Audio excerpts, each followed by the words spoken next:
मोदी सरकारला 11 वर्षे पूर्ण झाली. 2014 ते 2025 असा हा भाजपा सरकारचा कार्यकाळ. तरी अनेक जण हजारदा गेल्या 11 वर्षात नरेंद्र मोदी सरकारनं मध्यमवर्गीयांसाठी काय केलं?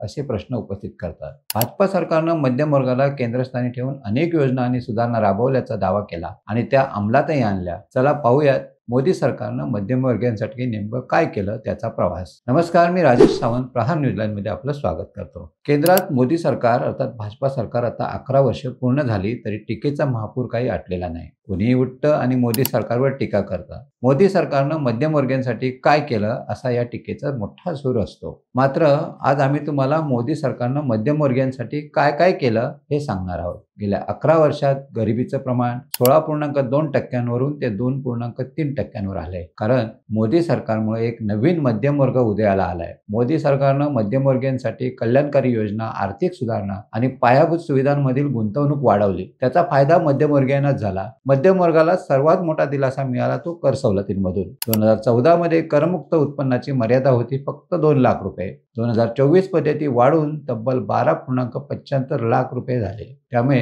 मध्यमवर्गीयांच्या हातात अधिक पैसे राहिले आणि त्याची बचत वाढली. त्याचबरोबर त्यांच्या राहणीमानातही सुधारणा झाली. आम्हाला आता करातून मोठा दिलासा मिळतोय. कुटुंबासाठी, मुलांच्या शिक्षणासाठी आणि गुंतवणुकीसाठी पैसे वाचवता येतात असं मध्यम वर्गाचं म्हणणं आहे. मध्यम वर्गाचं आयुष्य बदललं आहे ते डिजिटल क्रांतीमुळे. 2014 मध्ये 1 GB डेटासाठी 269 रुपये मोजावे लागायचे. आता फक्त 8 रुपये मोजावे लागतात. UPI व्यवहारांनी 46 कोटी जनता आणि 4,60,00,000 व्यापाऱ्यांना जोडलंय.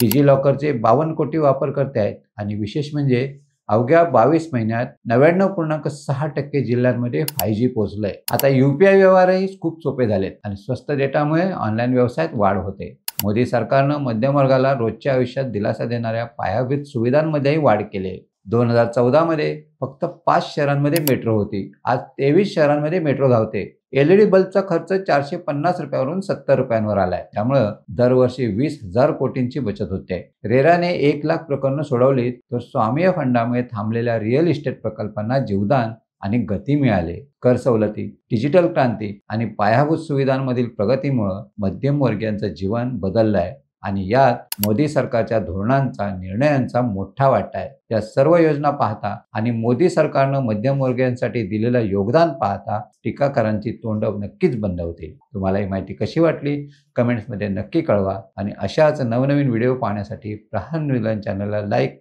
शेअर आणि सबस्क्राईब करायला विसरू नका. धन्यवाद.